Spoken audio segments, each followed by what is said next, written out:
chefs de parti et les présidents des deux chambres parlementaires dans l'idée d'un report éventuel du second tour des élections municipales.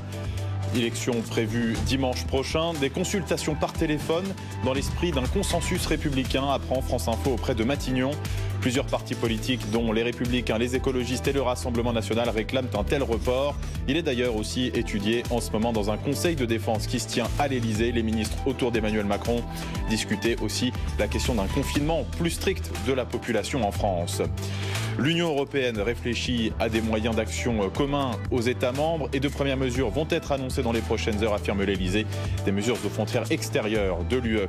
L'économie mondiale est affaiblie, les marchés restent inquiets et le Fonds monétaire international appelle les gouvernements à plus de soutien monétaire des économies et surtout à des mesures concertées.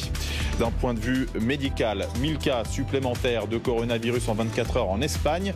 Les médecins alertent donc sur une vague d'infection avec la France qui est aussi concernée.